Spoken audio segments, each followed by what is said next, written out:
Hello guys, I am Akhtar Khan, your history educator on Abhita Sharma classes. Today we will cover the struggle for empire in North India first. But before we resume, here is a wonderful announcement for you all. An academy is launching new batches for UPSC CSE 2021, 2022 and 2023 aspirants, which will be uh, starts on 8th February. Okay, 8 फरवरी को start हो जाएगा. 6 months के batches भी हैं for prelims UPSC CSC prelims of 2021 which will begin on 8th February. यहाँ पे भी जो है आपके पास तीन भाषा का मतलब तीन लैंग्वेज में आप इसको ले सकते हैं, bilingual Hindi and English. Important topic सारे कवर कराए जाएंगे कॉम्प्रिहेंसिवली और टॉप एजुकेटर्स द्वारा. उसके साथ साथ लास्ट मिनट अल्टीमेट रिवीजन कराया जाएगा. एक्सक्लूसिव डाउट क्लियरिंग सेशंस होंगे आपके. उसके बाद कंप्लीट 1 year बैच भी है फॉर यूपीएससी सीएससी 2022. ये 8th Feb को स्टार्ट होगा आपका. यहाँ पे जो prelims comes main syllabus coverage होगा कॉम्प्रिहेंसिवली. प्रीलिम्स टेस्ट सीरीज होंगे विथ इवैल्यूएशन, लाइव क्लासेस होगा टॉप एजुकेटर्स द्वारा. उसके बाद डाउट क्लियरिंग सेशंस होंगे आपके और स्ट्रक्चर्ड तरीके से आपको स्टडी मटेरियल जो है पीडीएफ के फॉर्म में मिल जाएगा. उसके बाद 2 year का भी जो है कंप्लीट जीएस बैच कोर्स है हमारे पास फॉर यूपीएससी सीएससी 2023. ठीक है, यहाँ पे भी सारे फीचर्स सेम है. ओके, और एनसीईआरटी बैचेस एक नया फीचर है. ठीक है, for UPSC CSC prelims start किया जा रहा है 8th Feb से. यहाँ पे जो है कॉम्प्रिहेंसिवली एनसीईआरटी को कवर किया जाएगा with this. 7 full length NCERT test भी होंगे ताकि आपकी प्रिपरेशन को चेक किया जा सके. करेक्ट फाउंडेशन बिल्ड किया जाएगा, फाइनल रिवीजन होगा और ये सब कराया जाएगा आपको best educators of an academy द्वारा. Okay, now how you can get your subscription? First you have to install or download the an academy app. You have to sign in and then you have to select the goal as UPSC CSE GS. Okay, and then you have to click on the above link of get a subscription. So you will after that you will get prompt box and courses fees. अब यहाँ पे क्या करना है आपको, यहाँ पे referral code की जगह पे जो है ना आपको रेफरल कोड डालना है शर्मा20 so that you get 10% discount. Okay, जैसे आप यहाँ पे देख सकते हो तो आपको जो है इंस्टेंट 10% डिस्काउंट मिलने वाला है. सो गाइस प्लीज़ मिस मत करना. 8th Feb से स्टार्ट हो रहा है, टाइम बहुत कम बचा है. लिंक जो है डिस्क्रिप्शन में दिया हुआ है, यू कैन सब्सक्राइब नाउ. तो हम जो है हमारा भी ये क्लास जो है कंटिन्यू करते हैं. अब यहाँ पे कैसे स्ट्रगल चल रहा था एम्पायर के लिए नॉर्थ इंडिया में, तो ये फर्स्ट पार्ट है. उसके बारे में हम इस वीडियो में पूरा जानेंगे.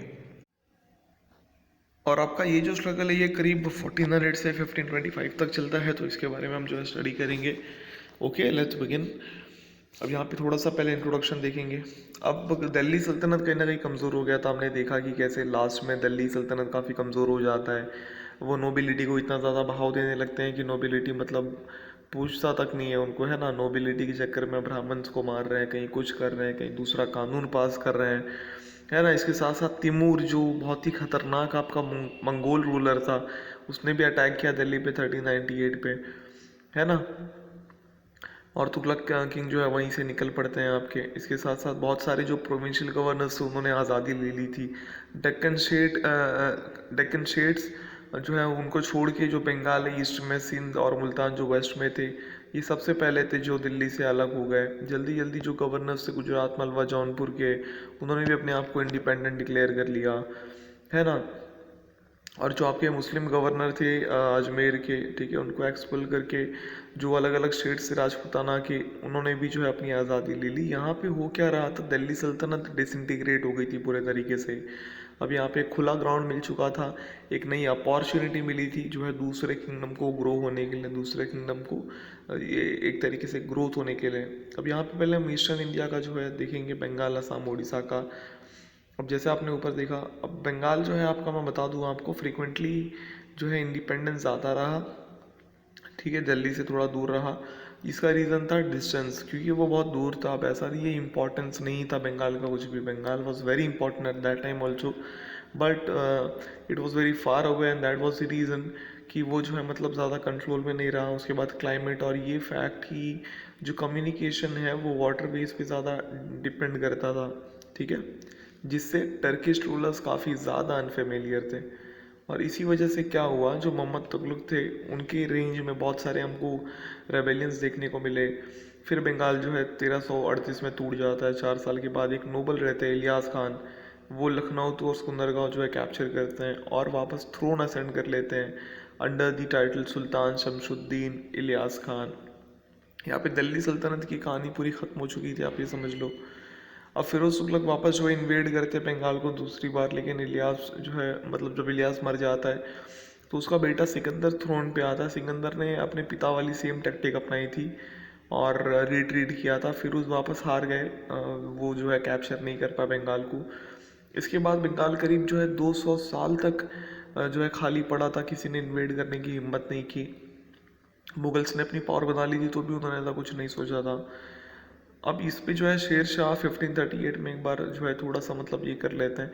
अब इस पीरियड में एक और चीज़ खास बात ये होती है कि बहुत सारे डिनेस्टीज आ जाते हैं बंगाल में। डिनेस्टीज मतलब बहुत सारे वंशज आ जाते हैं, ठीक है, बहुत सारा परिवार आ जाता है। इसमें सबसे फेमस सुल्तान जो रहते हैं डिनेस्टी के, ठीक है, डिनेस्टी ऑफ इलियास शाह के, वो रहते हैं आपके घियासुद्दीन आजम शाह। ये बहुत ही मतलब जो है अपने इनका जो लव ऑफ जस्टिस था उसके लिए काफ़ी फेमस थे। आजम शाह का काफ़ी क्लोज रिलेशन था कुछ फेमस लर्न मैन के साथ, ठीक है, including the famous Persian poet Hafiz of Siraj. Okay, ऐसे बहुत सारे अलग अलग लोग थे आपके। अब इलियास शाह जो है आपके, जो बंगाल जिनके कब्जे में था एक समय, उन्होंने कामता पे भी जो है ये किया था। कामता मैं बता दूं आपका आज का आसाम है, और कामता में गुवाहाटी तक अंदर चले गए थे लेकिन वो वहाँ पे होल्ड नहीं कर पाए, ठीक है।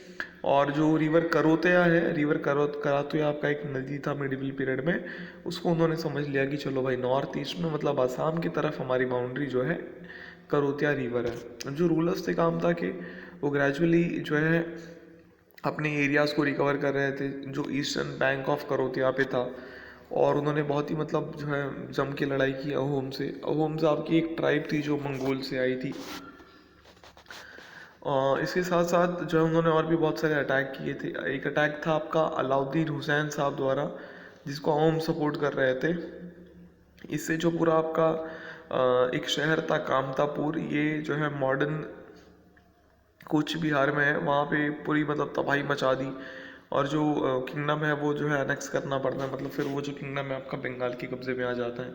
सुल्तान अपने बेटे को ही जो है इसका गवर्नर बनाते हैं। इस तरीके से मतलब जो आसाम वगैरह है यहाँ पे भी डिस्प्यूट चलता रहता है, बंगाल आसाम और आपका ईस्टर्न पार्ट में। अब जो सुल्तान थे बंगाल के, उन्होंने बहुत कोशिश की थी कि वो चिट्टागोंग और पार्ट ऑफ जो अराकान है वो अपने कंट्रोल में लेके आएंगे, ठीक है। लेकिन सुल्तान हुसैन शाह जो है मतलब सिर्फ इस पे ये नहीं थे, बल्कि चिट्टागोंग पे ही ज़्यादा मतलब ये नहीं थे, डिपेंडेंट नहीं थे, ठीक है, आराकान किंग से। लेकिन उन्होंने जो है टिपेरा भी जो है ये कर लिया, कॉन्कर कर लिया from its ruler. Arakan king आपका, आराकान प्रोविंस आप बोल सकते हो, कुछ थोड़ा बहुत म्यांमार का प्रोविंस। अब बंगाल के जो रूलर्स थे वो भी कंटेंड कर रहे थे एक तरीके से उड़ीसा के साथ। अब इस पीरियड में क्या हो रहा था कि जो सुल्तनत रूल थी बंगाल के ऊपर, ठीक है, और जो गंगा रूलर्स थे उड़ीसा पे, ठीक है, वो जो है एड कर रहे थे राधा को। और काफ़ी कोशिश की थी कि लखनऊती को जो है कब्जाया जाए। लखनऊती आपका इंपॉर्टेंट पार्ट हुआ करता था बंगाल का। अब इन अटैक्स ने एक तरीके से जो रूलर्स थे उड़ीसा के, उनको रिपल्स किया था, ठीक है। और बट देखा जाए वैसे तो जो आपके रूलर्स थे उड़ीसा के बहुत ही पावरफुल थे, ठीक है। उन्होंने कभी किसी गवर्नर, बंगाल के गवर्नर को मतलब आने ही नहीं दिया, वो उड़ीसा की तरफ पेनिट्रेट करने ही नहीं दिया, ठीक है। ये जो रूलर्स थे गंगा डायनेस्टी के थे, और यही इन्हीं रूलर्स ने बहुत ही फेमस टेम्पल्स भी बनाए, ये आप ध्यान रखना। पूरी टेम्पल और सन टेम्पल कोणार्क, ये इन्होंने ही बनाए। और 1338 के बाद की बात है कि जो आपके इंडिपेंडेंट रूलर थे बंगाल के इलियास शाह, वो रेड करते हैं जाजनगर मतलब उड़ीसा। अब यहाँ से कहानी जो है थोड़ी उल्टी होती है। तो ये था आपका उड़ीसा बंगाल ये सब का कहानी। अब वेस्टर्न इंडिया के बारे में ज़रा बात करेंगे, गुजरात, मलवा और मेवाड़ के बारे में। अब गुजरात आपका एक पहले से ही बहुत प्रॉस्परस शहर था, ठीक है। उसके हैंडीक्राफ्ट्स, ठीक है, उसकी जो फ्लरिशिंग सी पोर्ट्स थे, उसकी जो रिचनेस थी मिट्टी की, जो गुजरात को एक बहुत ही रिचेस्ट प्रोविंस बना देता दिल्ली सल्तनत का। फिर उस तुगलक के अंडर जो है गुजरात एक तरीके से स्लाइटली कंट्रोल में आ गया था, ठीक है। उनको सक्सीड किया था जफ़र खान ने, लेकिन तिमूर, ये तिमूर नाम याद रखना बहुत आएगा। तिमूर मंगोल का जो ये था रूलर था, वो इन्वेड करता है दिल्ली को, और जो गुजरात मलवा है दोनों इंडिपेंडेंट हो जाते हैं। ठीक है। जो रियल फाउंडर थे किंगडम ऑफ गुजरात के, ठीक है, वो एक तरीके से जो है अहमद शाह थे, जो ग्रैंडसन थे मुजफ्फर शाह के। उनके लंबे जो है रूल में उन्होंने नोबिलिटी को ही अपने कंट्रोल में नहीं लाया, बल्कि जो एडमिनिस्ट्रेशन है वो सेटल की, जो किंगडम है उसको कंसोलिडेट किया, किंगडम को एक्सपांड किया। ठीक है। उन्होंने अपना जो कैपिटल है वो पतन से एक नए शहर अहमदाबाद शिफ्ट किया, ठीक है, जिसका फाउंडेशन 1413 में लीड किया गया। और वो एक बहुत ही माना जाता है कि ग्रेट बिल्डर, ब्यूटीफाइड, ठीक है, ग्रेट बिल्डर थे। टाउन को बहुत खूबसूरत बना दिया था, मैग्निफिसेंट पैलेसेस से, बाजार से, मॉस्क से और मदरसा से। ठीक है। तो इस तरीके से गुजरात की रिचनेस तो मतलब ऐसे बताई नहीं जा सकती, और हम सबको पता है ये इतना अच्छा फैक्टर था कि लोग बहुत अट्रैक्ट होते। अब यहाँ पे आते हैं महमूद बेगरहा। अहमद शाह के सक्सेसर जो है ये पॉलिसी कंटिन्यू करते हैं एक्सपांशन और कंसोलिडेशन की। अब इसमें जो बहुत ही फेमस सुल्तान रहते हैं गुजरात के, वो रहते हैं महमूद बेगरहा। महमूद बेगरहा करीब 50 साल से ज़्यादा रूल करते हैं। उनको बेगरहा कहा जाता है बिकॉज उन्होंने जो है दो पावरफुल फोर्ट कैप्चर किए थे। एक तो आपका गढ़ था, ठीक है, गढ़ बोल सकते हो आप इसको, और दूसरा था गिरनार इन साउथ सौराष्ट्र, सॉरी गिरनार इन सौराष्ट्र, जिसको आज हम जूनागढ़ बोलते हैं, और चंपानेर इन साउथ गुजरात बोलते हैं। ठीक है। अब जो रूलर थे गिरनार के, उनको रेगुलरली ट्रिब्यूट पे करना पड़ता है, लेकिन महमूद बेजरहा ने डिसाइड किया कि वो जो है अपना किंगडम अनेक्स करेंगे as a part of his policy of bringing Saurashtra under full control. तो उनकी पॉलिसी थी कि मैं सौराष्ट्र को पूरा अपने कब्जे में लेके आऊँगा, इसी वजह से वो जो है कैप्चर करते हैं उसको। अब यहाँ पे बाद में महमूद जो है मतलब काफ़ी ज़्यादा द्वारका में तबाही मचाते हैं। ठीक है। On the ground it harboured pirates who preyed on the pilgrim traffic to Mecca. अब यहाँ पे जब उनको मालूम पड़ता है कि यहाँ पे कुछ पायरेट्स रहते हैं जो जानबूझ के ट्रैफिक वगैरह लाते हैं मक्का के रास्ते में, लेकिन जो कैंपेन था हावेवर वो जो एक तरीके से जो फेमस हिंदू टेम्पल्स उनको रेज करने का था। जो फोर्ट था चंपानेर का, वो स्ट्रेटेजिकली सुल्तान के प्लान के मुताबिक था। ठीक है, कि कैसे खानदेश और मालवा को अपने कंट्रोल में लाया जाए। अब जो रूलर थे, ठीक है, जो कि एक फेडरल थे गुजरात के, उनके अच्छे रिलेशन थे मलवा के सुल्तान के साथ। चंपानेर 1454 में जो है अपना इनके एक राजा के पास आता है, और उनके जो फॉलोअर्स है वो डिफीट हो जाते हैं। तो गुजरात की कहानी काफ़ी जो है अजीब किस्म की रही है। मलवा की बात की जाए तो जो स्टेट ऑफ मलवा था, अच्छा मलवा आता कहाँ पे है आपका, तो ये जो है हाई प्लेट्यू पे आता है, मतलब हाई प्लेट्यू वाला रीजन था जो नर्मदा और तापी रिवर के बीच में आता है। अब मलवा भी देखा जाए तो आप देखोगे तो नर्मदा और तापी रिवर देखोगे तो गुजरात से एकदम जस्ट आपको जो है कनेक्टेड मिलेंगे, साइड में मिलेंगे। अब जो आपका मलबा वाला रीजन था वो एक तरीके से जो है एक कनेक्शन था between Gujarat and north India, और नॉर्थ और साउथ इंडिया के लिए भी। अब जो कि मलबा आपका जब तक स्ट्रांग रहता वो एक तरीके से काफ़ी बैरियर की तरह एक्ट करता to the ambitions of Gujarat.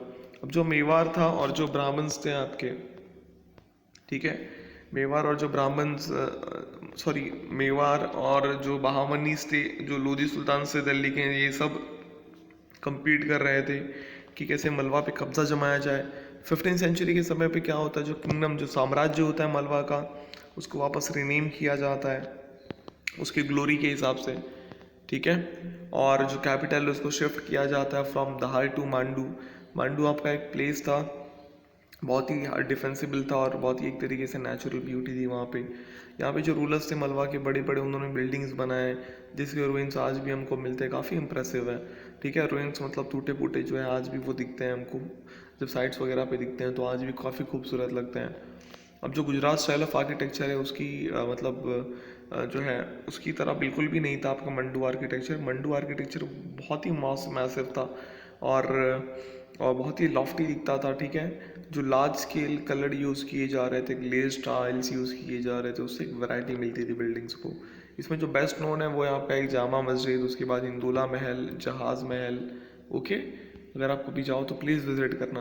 अब जो जितने भी रूलर्स थे मलवा के वो इक्वली टॉलरेंट नहीं थे। बहुत सारे रूलर्स आए अपना इसमें मलवा पे रूल करने के लिए, जैसे महमूद खिलजी, जिनको बहुत ही पावरफुल ये जो है कंसिडर किया जाता है। मलवा रूलर्स, इन्होंने बहुत सारे टेम्पल्स डिस्ट्रॉय किए थे। जिनका स्ट्रगल था राणा कुंभा के साथ मेवाड़ के, और जो नेबरिंग हिंदू राजाज थे वो बिल्कुल भी उतना खास नहीं था। महमूद खलजी एक रेसलेस और एक एम्बिशियस मोनार्क थे। ये जो है एक तरीके से अपने सारे नेबर से, पड़ोसियों से लड़ाई करते थे। उसके बाद जो आपका रूलर था गुजरात का, और जो राजाज थे गोंडवाना और उड़ीसा के, जो आपका बहामनी सुल्तान है, ठीक है, और जो सुल्तान है दिल्ली का, इन सब के साथ इनकी लड़ाई चलती थी महमूद खलजी की। लेकिन जो एनर्जीज थी वो कहीं ना कहीं जो है डिवोट की जाती थी ज़्यादातर जो है साउथ राजपूताना को एक तरीके से जो है अपने कब्जे में करने की, और मेवाड़ को हमेशा अपने कंट्रोल में जो है रखने की। मेवाड़ एक बहुत ही इंपॉर्टेंट लोकेशन हुआ करता था। अब मेवाड़ कहाँ से आया आपका? अब जो मेवाड़ का राइज था वो 15th सेंचुरी में एक तरीके से इम्पॉर्टेंट फैक्टर था नॉर्थ इंडिया के पॉलिटिकल लाइफ में। हमने देखा कि कैसे जो है मतलब अजमेर से निकल के चौहान्स ने जो है रणथंभौर शिफ्ट किया, अपना एक पावरफुल स्टेट। अब जैसे ही रणथंभौर जो है ये किया, ठीक है, लेकिन जैसे ही रणथंभौर पे अलाउद्दीन खिलजी कॉन्क्वेस्ट करता है, जो पावर होती है चौहान्स की राजपूताना में वो एक तरीके से फाइनली मतलब ख़त्म हो जाती है ना। और उसके रूल से बहुत सारे नए नए शेड्स दिखते हैं। तो अब जो अर्ली हिस्ट्री थी मेवाड़ की वो काफ़ी ऑब्सक्योर थी। जो वर्चुअल फाउंडर माने जाते हैं वो उनको हम मतलब जो माने जाते हैं वो हैं आपके पापा रावल, गोइलोट क्लैन के। अब जो लास्ट क्वार्टर रहता है आपका 14th और सेंचुरी में, और जो फर्स्ट क्वार्टर रहता है 15th सेंचुरी में, उसमें रावलखा और मोकल ने मेवाड़ को बहुत ही पावरफुल स्टेट बनाया था, ठीक है। जिस रूलर ने एक तरीके से उनको जो है वापस मतलब एक स्टेटस ऑफ अ पावर के लेवल पे रेस किया था, वो थे आपके राणा कुंभा। अब राणा कुंभा बहुत ही मतलब शानदार व्यक्ति थे, मानना पड़ेगा। कुंभा जो है पैटर्न थे लर्नड मैन के, ठीक है, और खुद भी एक लर्नड मैन थे, मतलब सपोर्ट करते थे जो पढ़ने लिखने वाला ये व्यक्ति होता था। बहुत सारे बुक्स उन्होंने कंपोज की थी, और कुछ ऐसी जो आज भी आप पढ़ सकते हो, ठीक है। जो रूइंस है उनके पैलेस के, और जो विक्ट्री टावर है कीर्ति स्तंभा का, वो जो उन्होंने चित्तौड़ में बनाए थे, वो एक तरीके से बताता है कि वो कितने एंथुजियास्टिक बिल्डर थे। उन्होंने बहुत सारे लेक्स भी डग कर आए थे, बहुत सारे रिजर्वोयर्स बना दिए थे इरिगेशन पर्पज़ के लिए। कुछ टेम्पल्स बनाए गए थे इस पीरियड में, ताकि जो आर्ट है स्टोन कटिंग की वो दिखाई जा सके, स्कल्पचर दिखाई जा सके। कुंभा को जो है मर्डर कर दिया था, और जान के आपको बहुत ही आश्चर्य होगा किसने किया था। उन्हीं के बेटे उदा ने किया था थ्रोन को लेने के लिए, ठीक है। और बहुत ही एक लंबे कॉन्फ्लिक्ट के बाद अपने भाई के साथ जो राणा संगा है, ठीक है, राणा संगा जो ग्रैंडसन रहते हैं कुंभा के, वो गद्दी संभालते हैं मेवाड़ की 1508 में। तो काफ़ी कन्फ्लिक्टिंग टाइम था। अब सबसे ज़्यादा डेवलपमेंट जो होता है वो होता है between the death of Kumbha and the rise of Sanga, ठीक है। अब यहाँ पे क्या होता है, रैपिड इंटरनल डिसइंटीग्रेशन हो जाता है मलवा का। जो आपके रूलर रहते हैं महमूद सेकंड, वो जो एक तरीके से मतलब हार जाते हैं मेदिनी राय से, जो पावरफुल राजपूत लीडर थे ईस्टर्न मालवा के, ठीक है, जो जिन्होंने उनको हेल्प की थी बाद में थ्रोन गेन करने के लिए। अब जो डेवलपमेंट हो रही थी मालवा में, उसने लोधी रूलर्स को एक तरीके से एक सिग्नल दे दिया था, जो कीनली मतलब एकदम जो है सिचुएशन को सिर्फ ऑब्जर्व कर रहे थे। अब लोधी डिनेस्टी आपकी आ चुकी थी। जो लोधी रूलर इब्राहिम इब्राहिम लोधी थे, उन्होंने मेवाड़ पे अपना अटैक किया, लेकिन जो है एक तरीके से शार्प अटैक उनको भी देखने को मिला। ओके, अब इब्राहिम लोधी जो है वहाँ से विड्रू करते हैं ताकि वो अपनी इंटरनल पोजीशन कंसोलिडेट कर सके। मीनवाइल बाबर दरवाज़ा खटखटा रहा था भारत देश का।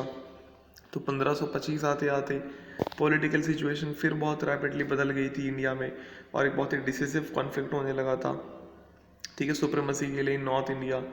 और ये बहुत ही अलग लेवल का जो है ये हो रहा था। अब यहाँ पे फिर एक कंपटीशन स्टार्ट हो जाती है। अब यहाँ पे नॉर्थ वेस्ट नॉर्थ इंडिया में बात करेंगे शर्कीज़, लोधी सुल्तान्स और कश्मीर के बारे में। तो जैसा हमने देखा कि तैमूर के इन्वेशन के बाद सुल्तान महमूद तुगलक जो है दिल्ली से निकल के गुजरात चले जाते हैं, उसके बाद मलवा चले जाते हैं, और बाय दैट टाइम जो है वो डिसाइड करते हैं कि वो वापस दिल्ली के थ्रोन पे जाएंगे, ठीक है। लेकिन जब वो डिसाइड करते हैं, वो सपना पूरे तरीके से मतलब ख़त्म हो चुका था। जो नेबरहुड था दिल्ली का, वो जो है एक तरीके से वो काफ़ी एम्बिशियस नोबल्स के थे, ज़मींदास के थे, जिन्होंने अपनी आज़ादी ले ली थी। और इसमें सबसे पहले जो थे वो गंगा वैली के आपके मलिक सरवर थे, एक प्रोमिनेंट नोबल थे फिरोज तुगलक के टाइम के। मलिक सरवर वजीर भी रहे कुछ समय के लिए। उसके बाद उनको नॉमिनेट किया गया ईस्टर्न एरियाज में विद द टाइटल मलिकुस शर्क, लॉर्ड ऑफ द ईस्ट। उसके बाद उनके जो सक्सेसर्स थे उनको जो है शर्कीस बोला जाने लगा। जो शर्की सुल्तान्स थे उनका कैपिटल फिक्स था एट जौनपुर, जो ईस्टर्न यूपी में आता है आपका।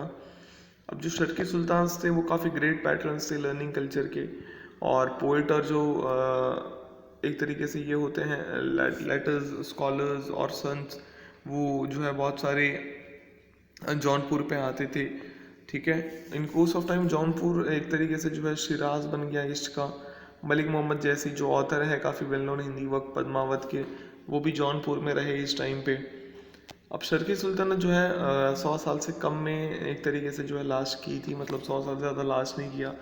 शर्की रूलर्स जो है काफ़ी परेशान थे दिल्ली को कब्जा करने के लिए, लेकिन लोदीज़ के एस्टाब्लिशमेंट की वजह से दिल्ली में towards the middle of 15th century Sharqi rulers एक तरीके से जो है वो डिफेंसिव पे आ जाते हैं। तिमूरी इन्वेंशन के बाद, मतलब जो तिमूर के इन्वेंशन के बाद एक नई डिनेस्टी आती है आपकी सैयद डिनेस्टी, लेकिन वो भी जल्दी ख़त्म हो जाती है। उसके बाद बहलुल लोदी फॉर्मली क्राउन कराए जाते हैं उनको, मतलब ये क्राउन कराया जाता है, रूलर बनाया जाता है, लेकिन आपकी सैयद डिनेस्टी फिर ख़त्म हो जाती है। और अब जैसे हमने पहले देखा था कि जो अर्लियर दिल्ली रूलर्स से जो तोक्स थे, ठीक है, वो अलग थे आपके। ये जो लोदीज़ हैं ये अलग हैं, अफगान्स के थे ये, तो ये आप ध्यान रखना, मिक्स मत कर देना सब कुछ। ठीक है, तो हल्की कॉम्प्लेक्सिटी, लेकिन मिक्स नहीं करना है आपको। जो तुर्क्स थे वो आपके ये थे मतलब जो आपके दिल्ली सल्तनत वाले रूलर्स थे वो तुर्क्स थे। जो लोदीज हैं ये अफगानिस्तान से आए हुए हैं, ये अफगान्स हैं। ओके, अब सबसे इम्पोर्टेंट लोधी सुल्तान थे आपके सिकंदर लोधी, एक जो कंटेम्पररी थे महमूद बेगरा के गुजरात के, और जो राणा संगाय मेवाड़ के। सिकंदर लोधी ने जो है किंगडम को, जो दिल्ली का किंगडम में काफ़ी उसको गेयर किया था for the coming struggle for power with these states. ठीक है, उन्होंने कोशिश की थी कि अफगान सरदार्स को कब्जे में कर लिया जाए। सिकंदर लोधी काफ़ी जो है उन्होंने एफिशिएंट एडमिनिस्ट्रेशन एस्टैब्लिश कर दी थी। उनका काफ़ी कीन इंटरेस्ट भी था एग्रीकल्चर में। उन्होंने ऑक्ट्राई आपका एक तरीके का टैक्स होता है जो ग्रेन्स पे लगाया जाता है, वो भी ख़त्म कर दिया था। अच्छा, अब यहाँ पे एक नया मेजरमेंट लाया उन्होंने यार्ड का, जिसको गज़ई सिकंदरी कहते हैं। अच्छा, अभी आपको ध्यान रखना है, ठीक है, गज़ई सिकंदरी, सिकंदर लोधी का कंट्रीब्यूशन ही है, जो कंटिन्यू रहा till the Mughal times, Mughal के समय तक ये चलता रहा आपका। अब कश्मीर की बात की जाए तो जो अकाउंट है नॉर्थ इंडिया का 15th सेंचुरी में, वो कंप्लीट है अगर हम कश्मीर की बात ना करें। अब इस पीरियड में जो कश्मीर था वो एक तरीके से सेंटर बन चुका था सैविज़म का। सैविज़म आपका एक तरीके से हिंदुइज्म का एक सेक्ट है, जहाँ पे लोग शिव भगवान को फॉलो करते हैं। ठीक है, और यहाँ पे जो सिचुएशन है वो काफ़ी चेंज हुई with the ending of Hindu rule around the middle of the 14th century. तो 14th सेंचुरी के अराउंड जो है हिंदू रूल खत्म हो जाता है आपका यहाँ पे। अब यहीं से चीज़ें बदलती है। बहुत ही डिवास्टेटिंग अटैक तो होता है कश्मीर पे 1320 में। मंगोल लीडर दलूचा करते हैं, और ये काफ़ी प्रील्यूड था। ठीक है, कहा जाता है कि दलूचा ने बहुत ही होलसेल मसाकर ऑर्डर किया था, वो लाखों लोगों की मतलब जो एक तरीके से जान पे हमला कर दिया था। एक साल मुग़ल इन्वेजन के बाद ज़ैनुल आबदीन जो है माने जाते हैं कि सबसे बड़े, सबसे ग्रेटेस्ट मुस्लिम मोनार्क रहे कश्मीर के लिए। कश्मीर सोसाइटी प्रोफाउंडली काफ़ी चेंज हुई इस पीरियड में।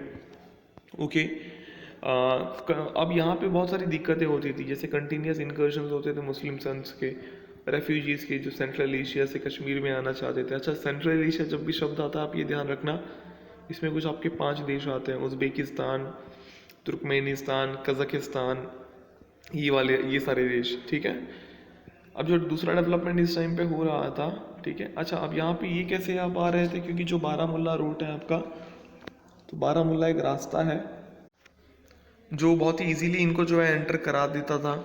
अब यहाँ पे दूसरा डेवलपमेंट ये था कि बहुत ही रिमार्केबल सूफी संत, जिनको ऋषिस कहते थे, इन्होंने कुछ फीचर्स जो हिंदुज़म के भी अपनाए थे और कुछ इस्लाम के अपनाए थे।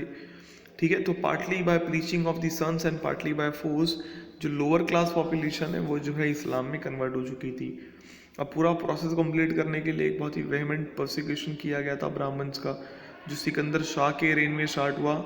सुल्तान ने जो है ऑर्डर किया कि जितने भी ब्राह्मण्स हैं और जो लर्नड हिंदूज हैं शुड बिकम मुस्लिम, या फिर उनको जो है वैली छोड़ के जाना पड़ेगा। तो ये सिकंदर शाह का कहना था कि मुस्लिम बन जाओ या फिर जो है वैली छोड़ कर जाओ। ओके, अब यहाँ पे सिचुएशन काफ़ी चेंज होती है जब जैनुल आबदीन आते हैं, जैसा मैंने बताया था, जिन्होंने सारे ही ऑर्डर कैंसिल किए। वापस कश्मीर में जो है जितने नॉन मुस्लिम्स भाग गए थे बेचारे डर के मारे, उनको वापस लाया गया। ठीक है, वापस जो है मतलब एक तरीके से उनको वो अपॉर्चुनिटी दी गई और उनको जो है मतलब काफ़ी अच्छी फ्रीडम दी गई। उनको जो है जितने भी लाइब्रेरीज है, जितने थोड़े बहुत जो लैंड ग्रांट्स थे वो भी जो है हिंदूज को दिए गए। जो टेम्पल्स है वो रिस्टोर कराए गए। करीब 100 साल बाद अबुल फजल ने जो है नोट किया कि जो कश्मीर है, ठीक है, कश्मीर में 150 मेजेस्टिक टेम्पल्स थे और ऐसा बताया जाता है कि जो है सारे ही रिस्टोर कराए गए थे जैनुल आबदीन के जो है रेन में। ओके, जैनुल आबदीन को बादशाह भी कहा जाता था, मतलब ग्रेट सुल्तान भी कहा जाता था कश्मीर द्वारा, जो कि वो एक ग्रेट वॉरियर नहीं थे। ठीक है, लेकिन उन्होंने जो है मंगोल इन्वेशन जो लद्दाख में होने वाला था उसको डिफीट किया था, बल्टिस्तान को कॉन्कर किया था, जिसको हम जो है तिब्बती बुजुर्ग भी कहते हैं, और उसको उस पर जो है अपना कंट्रोल रखा, जम्मू रजौरी पे अपना कंट्रोल रखा।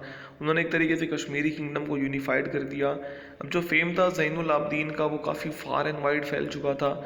वो जो है लीडिंग रूलर्स जो थे उनसे टच में थे, जो दूसरे पार्ट्स ऑफ इंडिया में लीडिंग रूलर्स थे।